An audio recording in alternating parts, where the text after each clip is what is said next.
Gagawa tayo ng cream cheese jelly! Kung naghahanap kayo ng bagong twist ng gulaman dessert ninyo ay eto na ang gawin nyo. Gustong-gusto ko talaga ang mga gulaman or jelly recipe dahil napakasimple lang gawin at pwede mong lagyan ng kahit anong flavors or twist na gusto mo. At ang maganda pa dyan dahil simple nga ang gawin, pwede mong gawing pang negosyo. Ayan, so eto yung mga gagamitin natin. Meron tayong cream cheese para dun sa ating cream cheese na topping. Tapos gagamit tayo ng all-purpose cream, meron tayong condensed milk, evaporated milk, tapos mga gulaman natin, at yung mga additional na flavor natin. So ito yung mga gamit ko. Meron tayong chocolate syrup, meron tayong strawberry, at caramelized na sugar. And nga pala, gagamit tayo ng ube jam. So unahin natin gawin yung ating gulaman.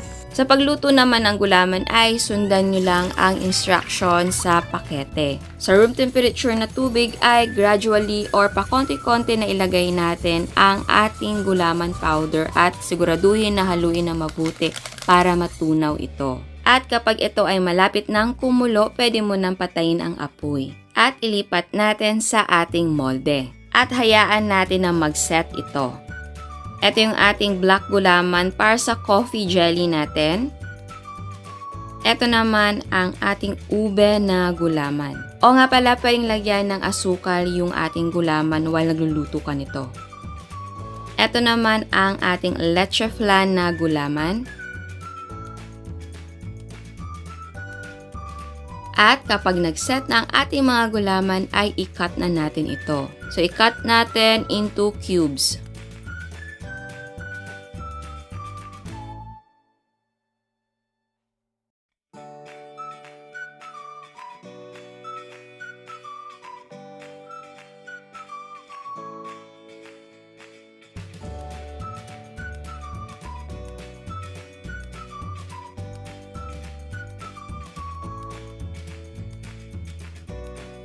Ngayon naman ay gawin natin yung ating milk and cream mixture. So eto, meron tayong all-purpose cream.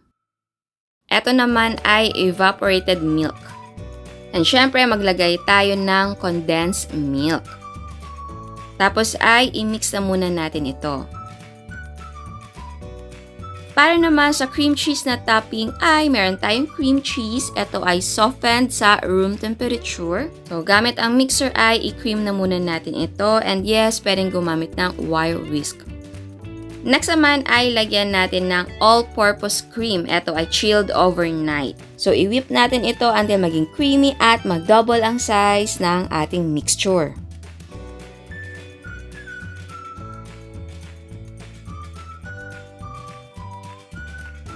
And eto na ang ating cream cheese na topping. Ayan, so mag-assemble na tayo. Eto ay 12 ounce na cup. Maglagay tayo ng 1 cup ng ating gulaman. Next naman ay lagyan natin ng ating milk and cream mixture. Para sa flavor, maglagay tayo ng strawberry syrup. And then, maglagay na tayo ng cream cheese na topping.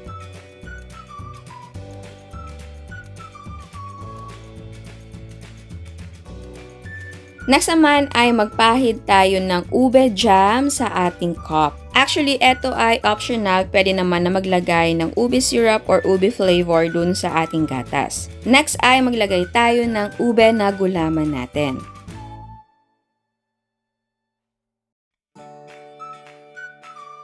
Sunod ay maglagay tayo ng cream cheese topping.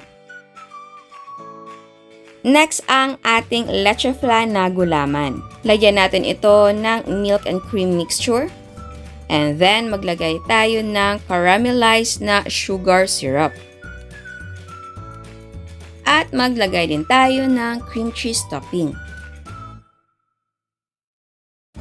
Para naman sa coffee, una kong ilagay sa cup yung ating milk and cream mixture. Lagyan natin ng konting coffee powder. Pero kung coffee jelly lang ang gagawin, pwede na yung isang bowl ng ating milk and cream mixture ay lagyan mo na ng kape. Ito lang kasi ay maraming flavors ang ginawa natin, so syempre patingi-tingi yung paglagay natin ng kape. And then lagyan natin ng black na gulaman. At next ay maglagay din tayo ng cream cheese topping. At ayan, eto na ang ating cream cheese jelly. So yes, naglagay pa tayo ng additional na gulaman topping para mas maganda siya tignan. And of course, mas masarap ito kapag malamig kaya ilagay na muna sa chiller bago iserve. Ayan, so tikman natin. Ano ba yung gusto yung tikman natin? Coffee? Tea or me? Okay,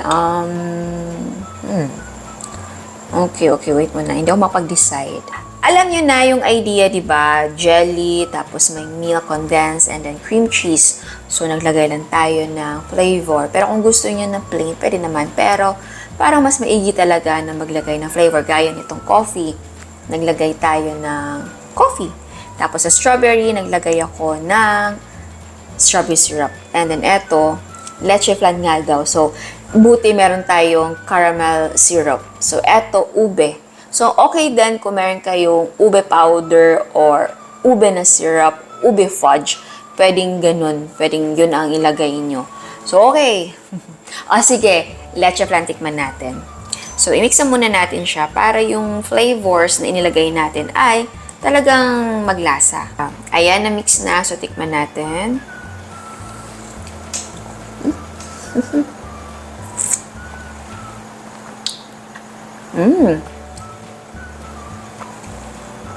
Oh!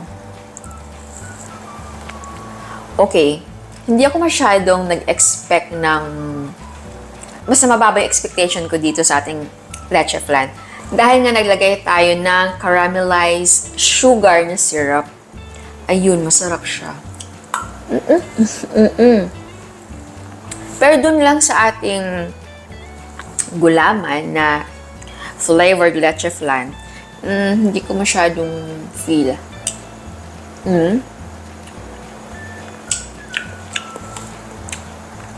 Siguro kasi, hindi ko siya tinimplahan. Dahil ang sabi dun sa nasa pakete, lagyan ng itlog, tapos lagyan ng condensed milk, and then evaporated milk, yung mismong gulaman talaga. So, hindi ko yung sununod. Talagang plain lang, kahit asukal, hindi ako naglagay. So, dun talaga sa gulaman mismo, very plain. And same din dito. So, pwede kang gumamit ng ibang gulaman. And then, yung inilagay natin, same. Yung si gulaman lang iba. So, eto, yay, oo, na-addict ako. Ang sarap ng lahat ng combination na inilagay natin, yung ating simple lang, di ba?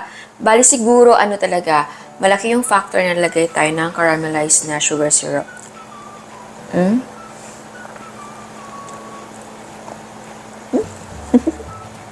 Okay, next. Yung ating strawberry. Sige. Strawberry tayo. Yan. So, mix natin to. Okay, ayan. Tikman natin si strawberry natin.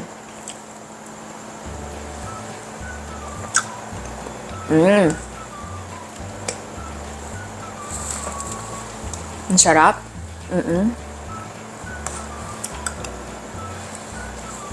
So, same.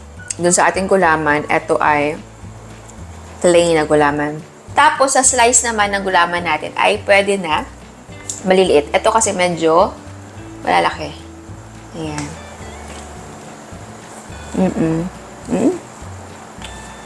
Tasty siya. Sarap.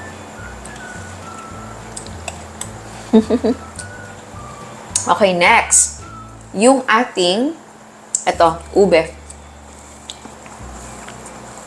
Okay, ayan, tikman natin.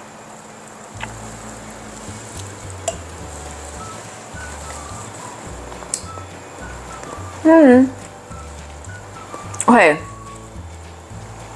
Andun yung essence ng ube, pero nakukulangan ako. So, siguro dagdag pa tayo ng, pwede malagay ng, yun nga, ube flavor.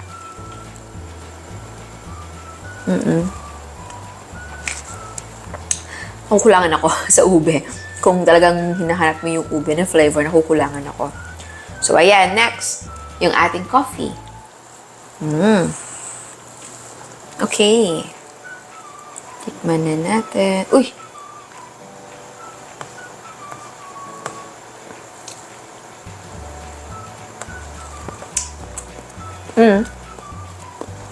Coffee and coffee. Naparami yung lagay ko ng coffee.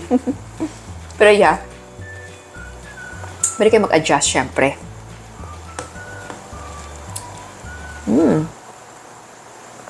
Lasang-lasa talaga. So, siguro ang pinaka-alam ko ang mas accessible sa inyo na pang-flavor na ginawa natin ay kape. Dahil I know sa bahay nyo may kape, so pwedeng yun na muna yung unahin yung gawin yung flavor na yun. Pero kung gusto nyo mag-try ng bagong flavor, masarap yung natin, caramelized sugar syrup.